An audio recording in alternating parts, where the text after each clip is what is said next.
Thank you and welcome to the Patriots 300 level podcast. My name is Eric. I'm joined by my co-host Kevin. Welcome back for our 44th episode this week, where we'll be recapping last Sunday's game versus the Indianapolis Colts and discussing news around the NFL, which there is a lot this week. As a reminder, you can follow us on Twitter and Instagram at Pat's 300 level pod for up-to-the-minute commentary and updates and news of the day, as well as at our website at pats300levelpod.com. So, Kevin, Patriots had another win where it wasn't the prettiest game to watch, but a win is a win. They beat the Colts 26-3.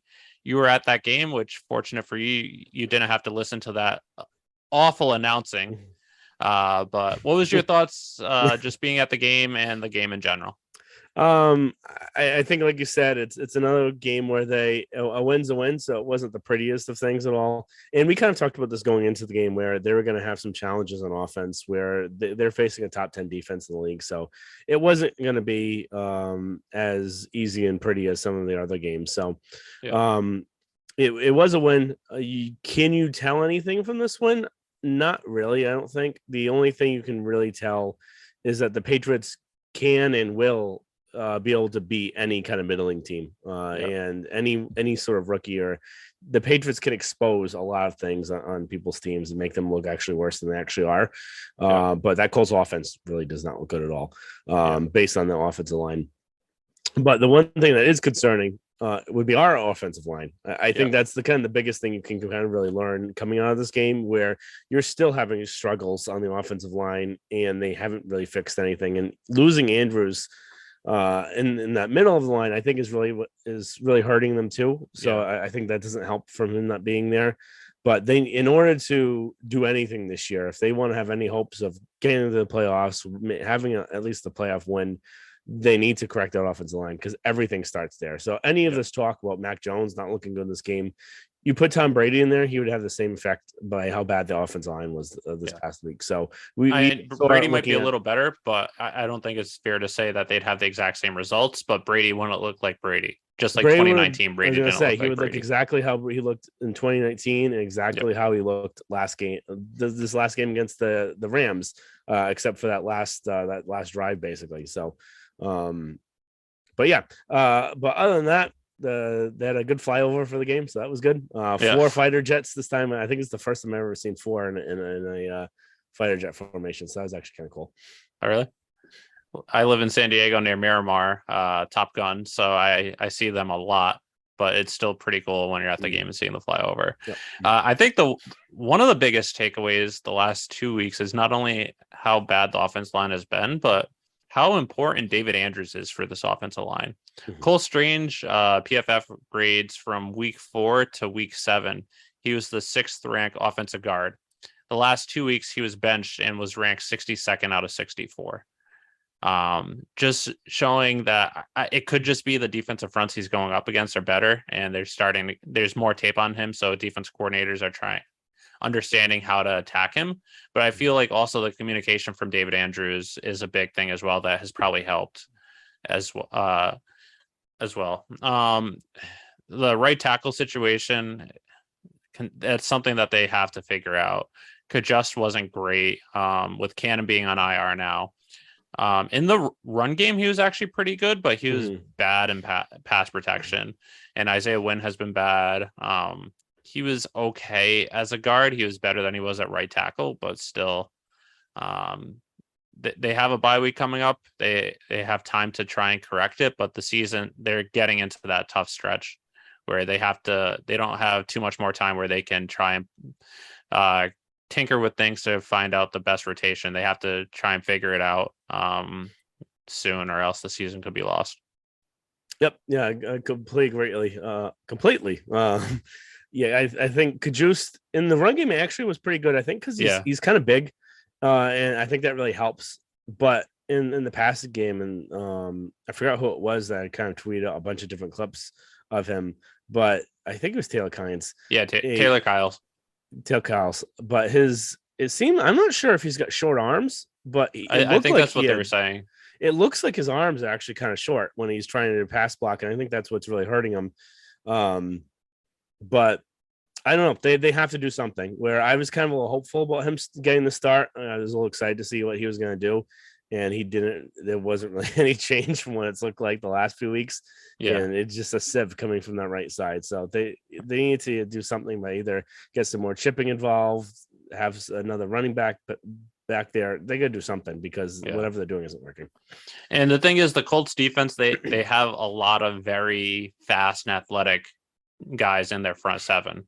So that's one thing, especially with Kajust or someone that doesn't have as much experience. But the rest of the way, you're going up against some very good defensive fronts that are going to give you the same problems too, where they might not be as fast or as athletic, but they might be stronger and more powerful. So regardless, you have to figure this out soon. Yep. But also their offensive line impacted the passing game and the rushing attack too. Mac Jones, 20 of 30, 147 yards, 1 TD, 0 interceptions. Wasn't great, but given the context and situation of what was going on in front of him, there wasn't really much he could do with both the offensive line, and even the play calling was a little suspect. Yeah. But I thought, given everything, he was a good game manager. It didn't lose you the game, did enough to put you in situations where you could win, but there wasn't really much more that he could have really done. Yeah, I think one of the big things too coming out of the game is no turnovers for him, which is a big part, where he controlled the ball a lot more than before, and what was a lot less risk averse than before. I do agree with the play calling, where I don't think like it would have made them hands and above a lot better, but it still would have improved, where they were just they're very stagnant, and a lot of the play callings were very similar. To you could really just guess what was going to happen. So even it's kind of sad where I'm calling what's going to happen up in the stands and just seeing what the formation they're in, knowing exactly what they're going to do. First down, they're going to run it. Second down, play action. It's just you could tell what they're in, what they're going to run. And if I can do that, and again, I watch them every single week, so I guess I have a little bit more. It's not like a random fan from like a Bengals fan saying predicting every single thing, but still, if I can do it, and I'm not an NFL head coach, and I'm not watching film all the time, the other defense can. And we heard that as Shaq Leonard was supposedly calling out some of the plays at the line if there's an outside run or a screen, and then even on top of that, the outside runs, they just have to scrap. They're not getting anything out of it. It worked once in that Packers game. But other than that, they've gotten nothing out of it. It keeps failing. So they're so much better as an up the gut running team, or even pulling the guard and having that work. But the zone runs aren't working. They need to just kind of scrap that and just go back to what's working. So I actually have a question for you on that. This offseason, they let Jakob Johnson go because they didn't see a fullback position on the roster. If you're getting rid of those outside zone, those run zones, do you think that is something that could hurt them not having an actual fullback unless you're using like a Jonnu Smith or Hunter Henry as like a hybrid type fullback where you don't have that person to be really doing those up the middle runs? Yep, that's a good question. That's what I was saying. They need to get a fullback because they're getting hurt by not having one. Where the whole reason why. Sorry, go ahead. I was going to say the whole reason why you didn't have a fullback was because you're going to be doing this outside zone stuff, the whole Shanahan scheme, and it just isn't working. So in order to go back to what was working before, they need to get a fullback or someone that could play that role. So it may not have to be a traditional fullback. It could be the tight end. Smith looked all right at some points when they had him in the backfield. Or even hell, you could find someone from like a defensive lineman or a linebacker that could do the job. Like they had Dan Klecko. Dan Klecko. They had Landon Roberts do it before. They've done it before where they found a random person to do it. So it's not hard, but they need to find someone and start having that fullback position because it's only going to help them. Where eventually. One thing, though, that Stevenson did say a few weeks ago about not having a fullback is he actually likes it because if you have like he said, he loves Jakob Johnson, but if you have a fullback, you're trained to follow the fullback. Whereas if you don't, you have more freedom where if you see a hole, you can use those or cut back. So that is one advantage of not having it. But that also helps if you're doing a lot of those outside zones versus like up the middle. Having someone clear it out for you. Yeah. And I think it would help Harris more too if he was when he's fully healthy again to have a fullback because we saw the production that he had last year and the year before with that. So But yeah, looking at that rushing attack, Andre 15 carries, 60 yards, and then JJ Taylor 10 rushes, 9 yards. He didn't really have any sort of explosiveness. He didn't, but he was better than his numbers actually look, where he was getting met several yards behind the line of scrimmage, and he was at least being able to bring it back to the line of scrimmage or gaining a yard. He wasn't great, but he did better than the numbers indicate. Yeah. But again, with Mondre, where he had 15 carries and it wasn't like he exploded or anything like that, but that's also because they kind of knew what was happening, where they're blowing up a ton of plays in the backfield, and there's only so much you could do when you're getting hit right when you get the ball. So I can't blame Mondre on that. Yeah, no, I agree completely. All right. Next thing, just a big kick, Nick. Again, 4 for 4 field goal attempts. If anyone has them on your fantasy team, you've been in luck the last 2 weeks. Last 2 years. Yeah. But again, he's just automatic. There's not really much to say there. The Colts defense, going on to kind of the Colts overall, a lot of pressure. No, what's his name? The Rhode Island kid actually looked really good. Quiddy Pay, and he was just blowing up Kajus at right tackle. So they've got a pretty good defense. They just need to figure out their offense, which is the big problem. So I'm assuming the reason why they're sticking forward with Ellinger going forward is that they're just trying to lose now, because Matt Ryan or even Nick Foles give you a better chance than he does, because looking at him, he was completely lost out there. They went 0 for 14 on third down. 0 for 14, 0 for 14 on third down, and then 0 for 1 on fourth. Yeah, so it's the offense is awful, and it starts with the offensive line. I don't think the quarterback's any good either, but I would assume they're doing this just that way they can try and draft someone, because they keep going this old quarterback route and it's not working for them. So we'll see. But the thing I don't get about that though is when they announced it, the Titans were, I believe, 4-2. And then the Colts were 3-1, and they're in the same division, so they're only a game back. And then they announced that Ellinger's quarterback the rest of the season. Yeah. So if that's the case, if you're like right now, it would make sense, but at the time you were still fighting for a playoff position. But then also it's usually you do that where you want to see what you got in the guy, but going the rest of the way, do you think he's a franchise quarterback? Did you think it at the time with your 6th round pick who hadn't played a single game yet that he was going to be your franchise quarterback? I think they're going to have to go after another quarterback next season, especially considering how good their defense is and having Jonathan Taylor and Michael Pittman and the highest paid offensive line. I know they have, they struggle, but you have the pieces there to be successful. Yeah. I just don't get it. Yeah. And it's weird. And then, like even Bailey Zappi looks better than him, and Bailey Zappi's a rookie. He's not in his second year, so and I'm not the biggest Bailey Zappi fan like some people are, but I also think he's very serviceable. So but one thing on the Colts D before we transition to something else. I don't know if we were going to transition to something else, but I was.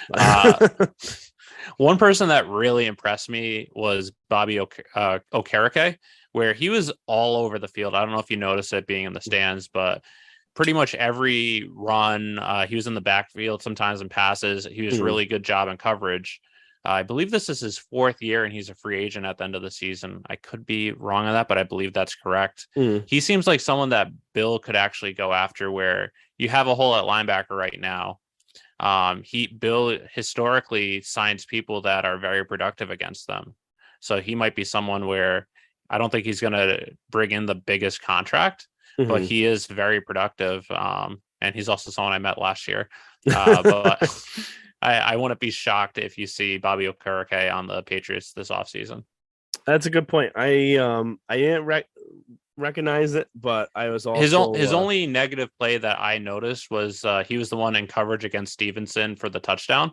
Yeah, but it's also a tough situation covering a running back if you're a linebacker. He also made a one-handed catch, so it was a pretty good catch on that. So yeah, we'll have to keep an eye out, see if that happens and comes to fruition. So If it does, you hear it here first. Yeah. And we'll be sure to kind of tweet that out when that happens. Yep. If we don't lose our Twitter at all. Going on to the Patriots defense. Again, they stopped the Colts 0-14 on third down, 0-15 on third and fourth downs. At one point, it was, I think they're in the first half. I realized they had less than 100 yards on offense. And it was after the third quarter. I was like, holy shit, they still have less than 100 yards in total offense. I think up until the last last drive in the first half, I think they were less than 10 yards. They might have even been negative. Yeah. So it was crazy how bad it was. And they ended up with what, like 115-ish or so. I can't do that math in my head real quick, but somewhere around that. And then just the sacks that were allowed. Judon 121. Uche 3, Bentley, Wise, Tavai. I thought actually Wilson played a really good game. This. I thought so too. Kind of all over the field. And the thing I really like about Wilson is just when he's kind of just running in a straight line or going like downfield. He's very good at that. He's very good at rushing up to the quarterback, that sort of thing. It's just really where he's in spaces where he gets into trouble. But I thought he had some good plays when he was really going right in there. And they had a few nice different twists and stunts that they ran with Giuliani and Uche to kind of confuse them. But Uche having another good game, 2 games in a row where he had not had a sack in what was like over a year or two. Before last week, his last sack was week 2 versus the Jets of the previous year, 2021. Yeah. So it had been like over a year since he had Zach. So hopefully he's coming on. He actually, against the Lions, he had, I think it was either the Lions or the Bears. He had 4 pressures. So I think it was the Lions. So 3 of his last 4 games, he had 4 pressures. Yeah. So hopefully he's coming on. I don't think he played against the Bears either. So I think it was, I think his last 3 games, he's had 4 pressures. But yeah, again, a really good defensive kind of play there. Again, tough to really say definitively how is this defense overall, where you're playing a team where you have a 6th-round pick from last year. You have the offensive line that's in shambles. So really, how good is this team going to be when you face like the Bills or the Bengals but even the Bengals, they still may look, based on how bad their offensive line is, maybe they'll do the same sort of thing. But I thought this defense, they haven't allowed a 300-yard passer all season. And their only 2 bad games were against the Bears and against the Ravens, which are running quarterbacks, where it's that style which could hurt you, which granted coming up, you have the Bills twice with Josh Allen and you have Kyler Murray with the Cardinals. So theoretically you could get beat in those games, but against actual drop back and pass, they've actually played very well. Who knows if that'll continue when you go up against some pretty good quarterbacks and some really good receivers in the weeks to come, but they have the makings to be a good team, especially with all that speed that they've added this offseason. All right. Anything else on the defense before we move on to 3 up, 3 down? No, I just thought, like you said, it's tough to say how dominant of a performance it is when you're playing a team with a 6th-round quarterback, missing your best player, Jonathan Taylor, and then everything that's going on in that organization. But a win's a win. Yeah. And like we saw last week against the Jets, where we thought it wasn't the prettiest, the Jets had won this week. So you'll take everyone you can in the NFL. Yep, exactly. All right, 3 up, 3 down. This should be pretty easy because they're almost pretty much exactly the same. And 3 up is the same. 3 down, I think we have 1 difference. So up, we can kind of just alternate. I'll go first. Matthew Judon, he's having another insane year this year. 3 sacks again. He's looking really good, and I'm hoping he's claiming that he's working a lot with the conditioning team and everyone to keep him in shape and everything like that, and resting and Pilates and stretching. So hopefully he keeps us up because he's insanely good this year. And he's also they're limiting his snaps too, which I'm just trying to pull that up right now. This game he only played 68% of the snaps, 42. So they're trying to manage it. Part of it is also because he isn't great against the run, but he's just been extremely impressive. Your best player this season, and he was one of your best players last year too. So he thought he had a great year last year, especially the first half, but I think this first half is even better than it was last year, which is saying something. Yep. Let's just hope that after the bye, he continues this, which last year is kind of when he started to go downhill. But yeah, I think they learned from what happened last year, and I think that as long barring injury, I think he'll just continue with this production. Hopefully. Yep. I guess my two up, because Judon was my first. Yeah.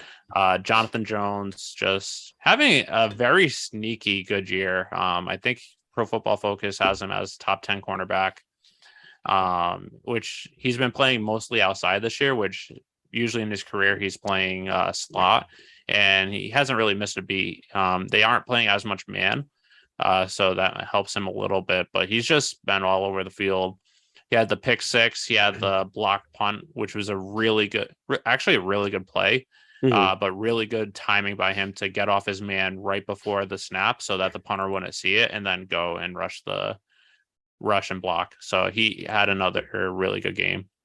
Yep, I had Jonathan Jones my second up. He had the interception as well, the punt block, which was something that I think it was Felger and Mazza pointed out, which I would have never even caught.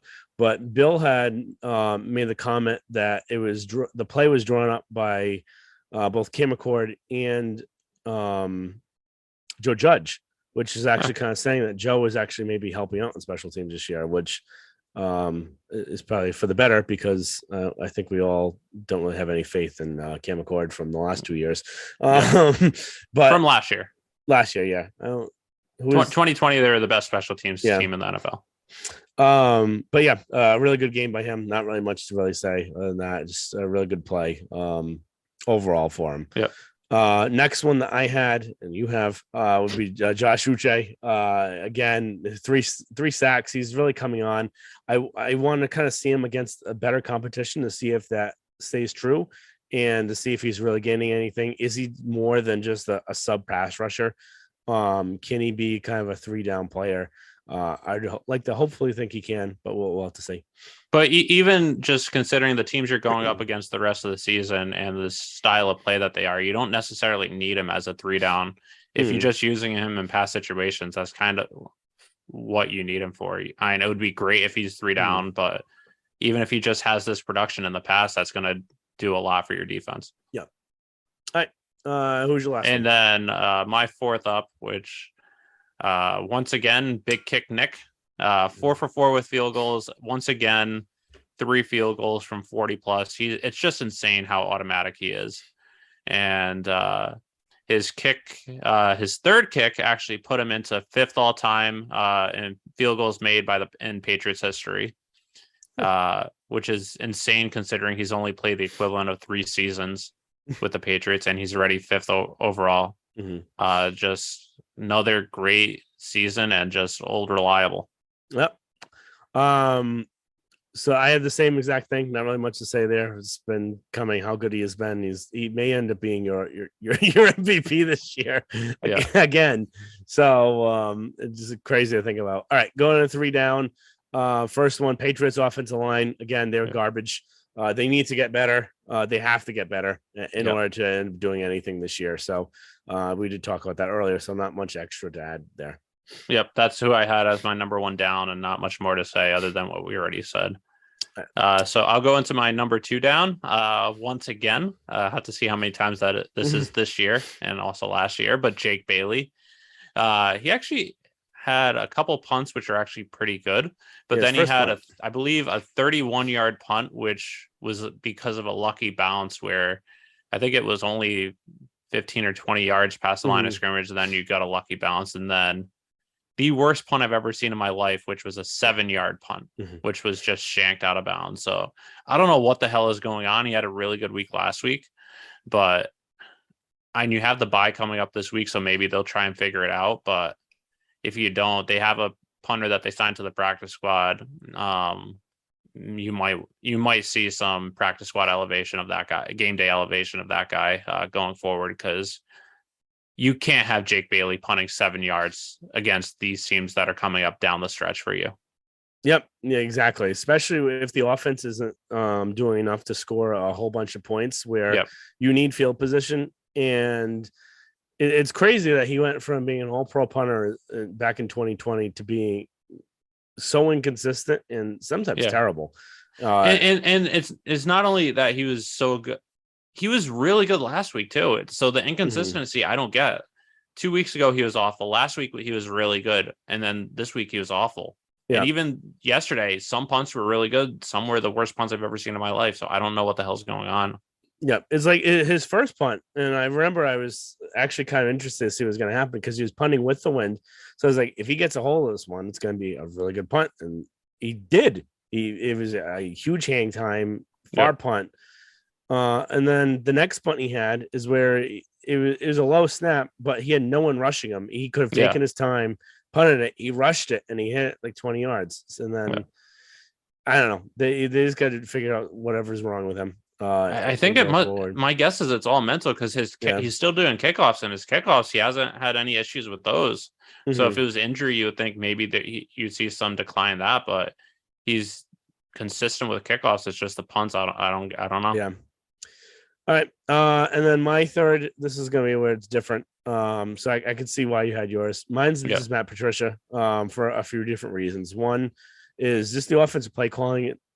Sometimes it's just getting to the fact where it's very predictable, and they need to get away from that and have a little bit more kind of a variety of different things and not be so stagnant sometimes where you just know what's going to happen. They did have a really interesting wrinkle when they have that Jacoby Myers sneak, Yeah. I like that. which I didn't see really coming. And the Mac was really the one that kind of sealed off the whole play Yeah. and pushed them If forward. it wasn't for Max push, they would have been Yeah, short. But Mac, because Henry didn't have any leverage at all, and yeah, then Mac was the one that gave him it. But yeah, so the play calling there, I don't think was great. I don't think that's the reason why they were so bad. I think it was more the offensive line. That's also where I'm blaming Matt Patricia because he is the de facto offensive line coach. So they should be doing something to improve this line. What I yeah, don't know, but they haven't improved. If anything, they've gotten worse. They were improving and then they've gotten worse. So they need to do something. And I put that partly on him because yep, I think the players they have can do the job. It's just you're not getting the most out of your players. yep. No, I agree with that completely. I didn't include him, but I completely understand why he did.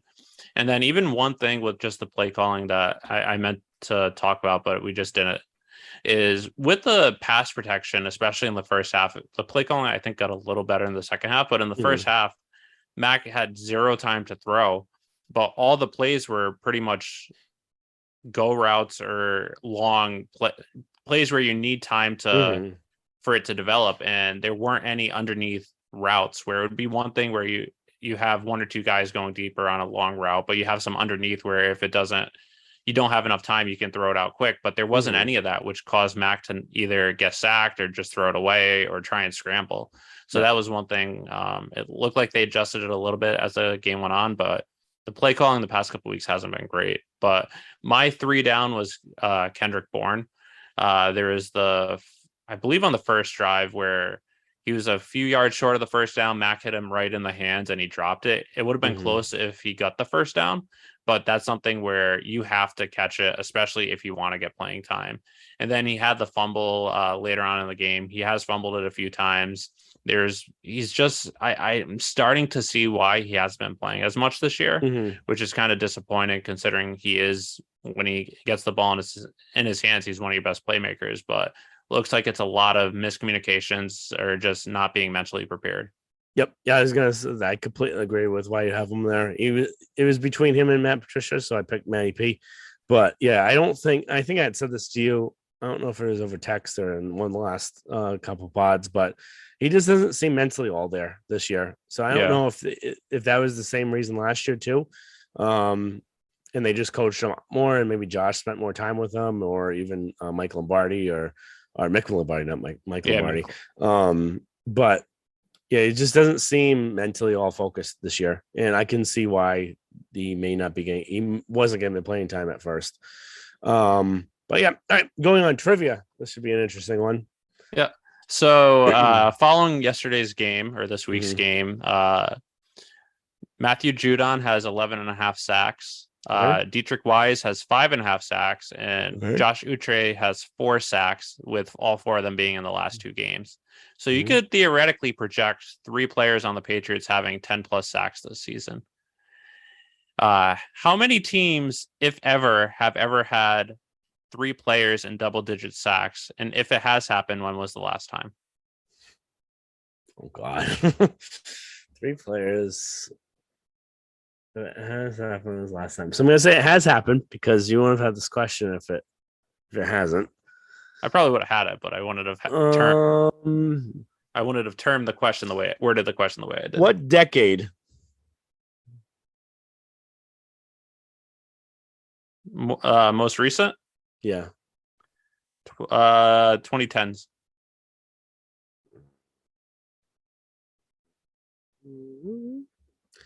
I'm gonna go with the Seattle Seahawks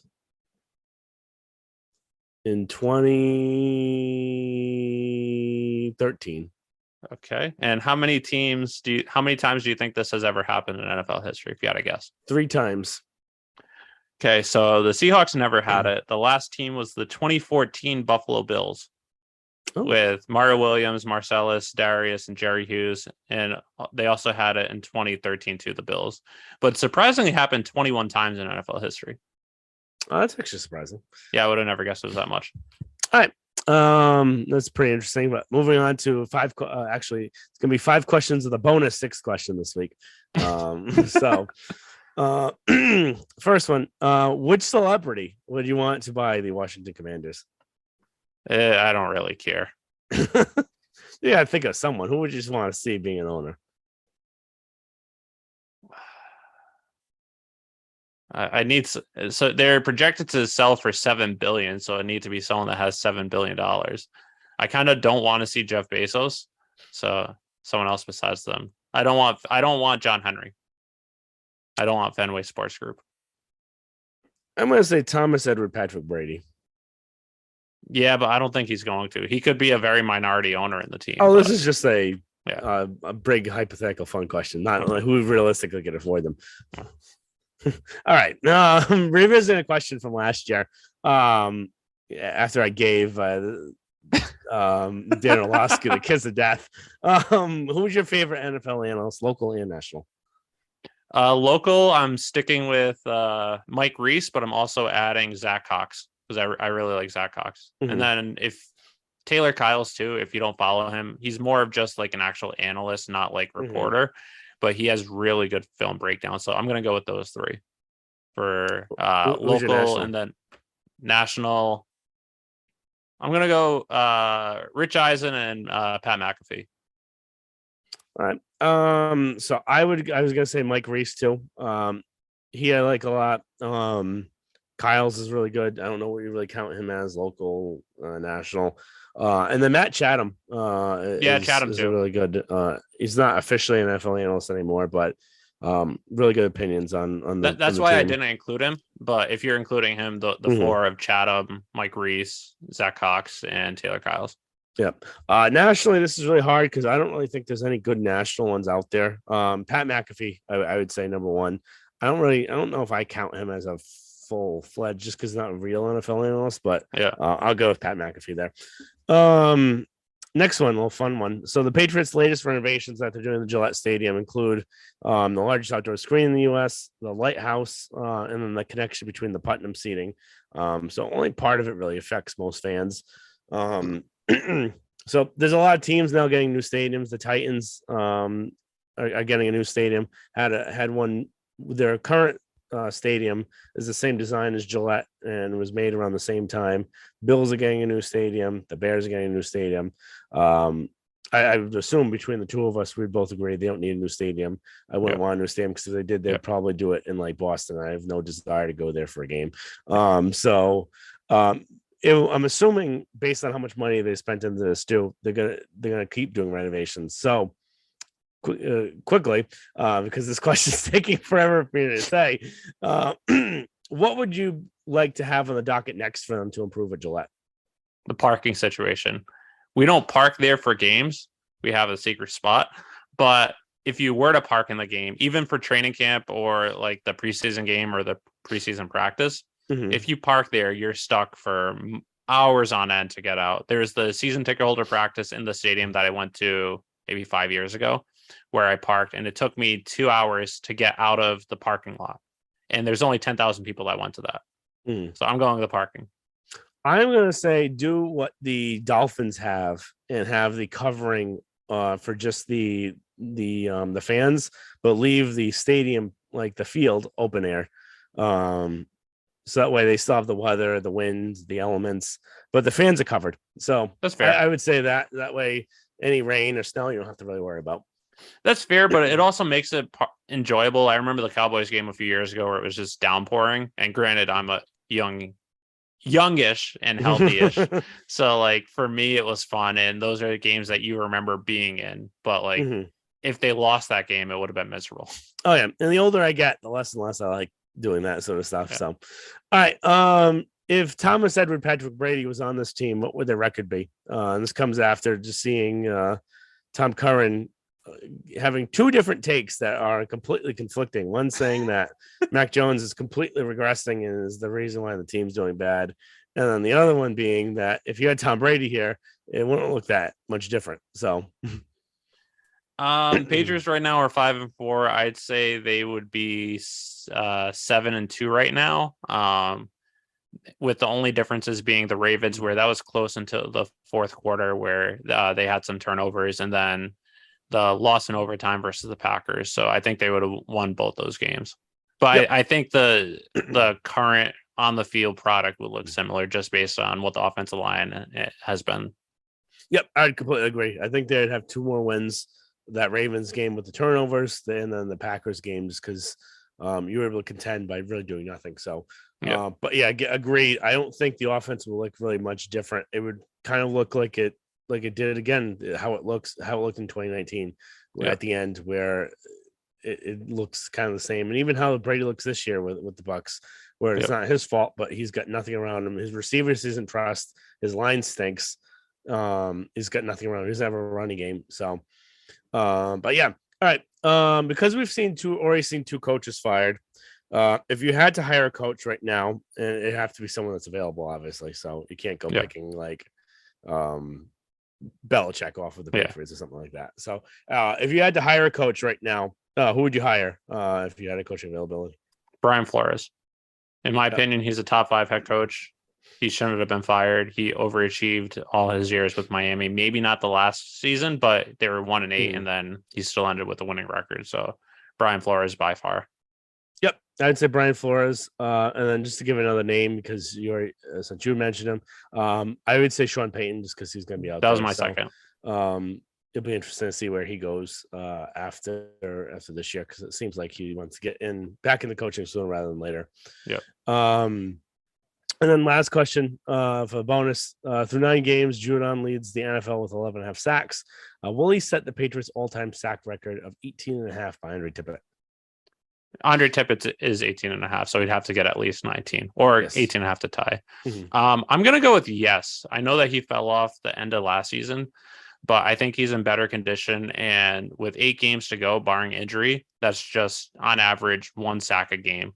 And I think that there's some weeks he's going to get more than that. The Jets coming up, Kyler Murray, Bengals offensive line is crap. So I think he's going to get it. I think he'll end the season with 20 on the dot. Yeah, I say he's going to pass it. I think he's better this time around. They're managing his snaps more. He seems like he's doing more for his conditioning. That Bengals game, he should get at least 2 or 3 sacks probably. So I think he'll get there. All right. News around the NFL real quick. This one's probably the most interesting one. It's coming out today. Frank Reich fired. Not terribly surprising, just based off of everything this season that's come out from Irsay, how saying that everyone was on the hot seat, and then just how bad that loss was for them this past Sunday. The most interesting and even for them though, like what more could he have really done considering the players on offense? Oh yeah. But like the whole situation's crap. Yeah, but I don't think he's a great coach, but it's tough to fault him after yesterday. Yeah, and then some of the people say, which is really interesting, because a lot of people were crediting Frank Reich with the Carson Wentz, or the offense with the Eagles when Peterson was there, and when Frank Reich left, they're like, oh, it's because Frank Reich left, and it's not because of Pete, and that's why Peterson's doing bad. But now they're saying that when Nick Serini, I think that's how he pronounces his name, the Eagles coach now, because he's the one.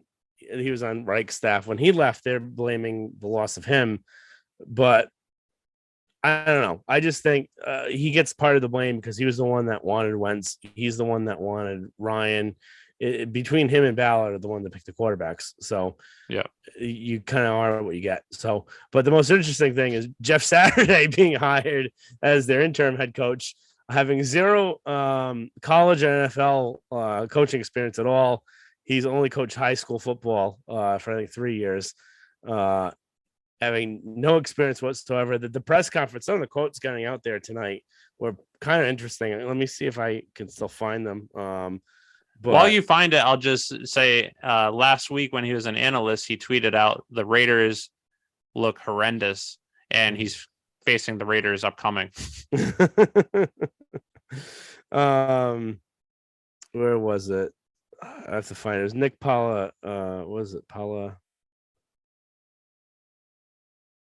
Whatever. Well, we'll talk about it some other time.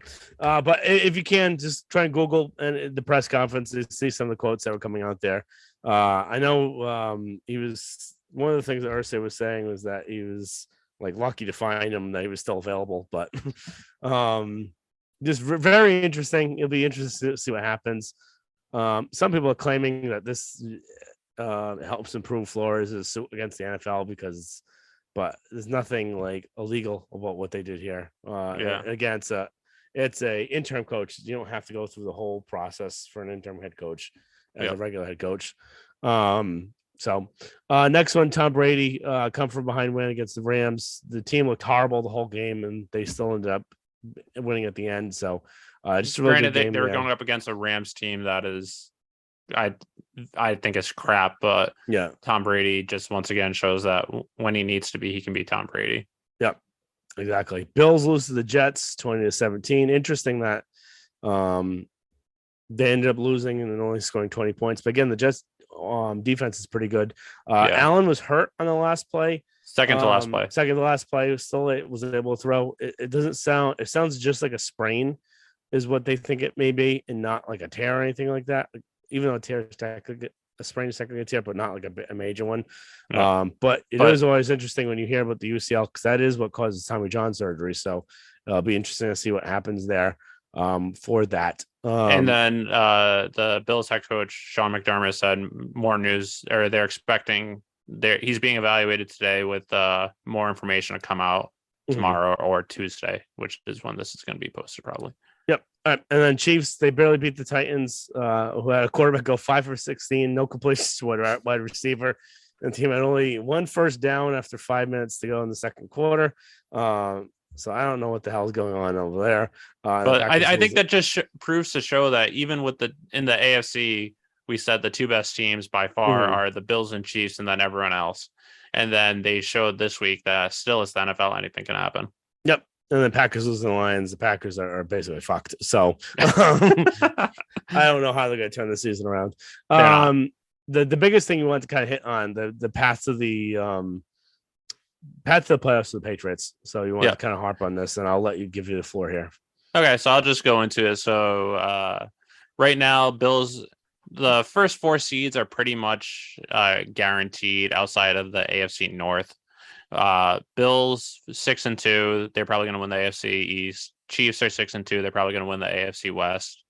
Titans are 5-3, probably going to win the AFC South, and then the Ravens are 5-3 for the AFC North. So those are pretty much the top 4 teams, and then after that, there's pretty much 5 teams competing for the 3 wildcard spots. Right now, it's the Jets at 6-3, the Dolphins 6-3, and the Chargers at 5-3, taking up those 3 wildcard spots. And then the Patriots and Bengals both at 5-4 on the outside looking in. And then all other teams in the AFC have 3 wins or less. So it's pretty much those 5-3 teams fighting for those 3 wildcard spots, unless something unpredictable happens. Patriots, they have a tough schedule going forward. You're facing the Jets again, which hopefully should be a win, but they are 6-3. You're facing the Dolphins at home, 6-3. Bills twice, 6-2. Vikings in primetime on Thanksgiving, with Kirk Cousins, who normally craps his pants in primetime, but they're 7-1. Cardinals 3-6 on the road, Raiders 2-6, but Belichick isn't great against his assistant coaches, and then you have the Bengals 5-4. So you pretty much have to go at least 10-7 is my guess. Maybe 9-8 might squeak it out, but looking at the teams that you're fighting with and their strength of schedule the next season, I think you have to, if you want to make it to the playoffs, you have to win at least 5 of your last 8 games to go. So they definitely have a shot. They control their own destiny. Without of the four teams they're competing with, they face 3 of the 4. So they have, if they win the games in front of them, they'll be able to make it. But just wanted to lay out that for you guys, so you know what they're fighting against and who they're really competing with. But on an interesting note, if they do win out, if they somehow find a way to go win their last 8 games and finish 13-4, they do win the AFC East. Not saying that's going to happen, but anything's possible. I think the most likely thing for them getting in would be the Jets kind of coming back down to earth. Yeah, that's what I'm expecting too. And then the Chargers are decimated with injuries. I was going to say, even just Staley losing it for him. Yeah. Because we know that he'll lose you a few games. They almost lost last game too. This past week. There's 3 games that they should have lost this season because of him, but they somehow find a way to win. And then even the Dolphins, they have talent, but I'm still not sold on Mike McDaniel. And they do have some tough games. But so I think really the Jets and the Chargers are going to fall off, and that's how the Patriots and Bengals will sneak in. Yeah. And then the Raiders, I don't think, as much as I like Josh, I don't think he's got a shot of. Raiders are 2-6. They pretty much have to win out or go 7 or 8-1 over their last 9 games. All right. So that really kind of wraps up. Anything else you'd like to talk before we end it? All right. That's pretty much it. So thanks everyone for joining us again. Make sure you subscribe, rate, and review. Apple, Spotify, Twitter, wherever you're gonna get these things. Probably not Twitter. That's not what we consume a podcast, but any of those things, YouTube. Make sure to subscribe there as well. Leave some comments if you like. We can always read them, address them on there, and then follow us on Instagram, Twitter at Pats300Pod, and then our website, Pats300Pod.com. And then we'll look forward to talking to you guys next week with that Jets preview.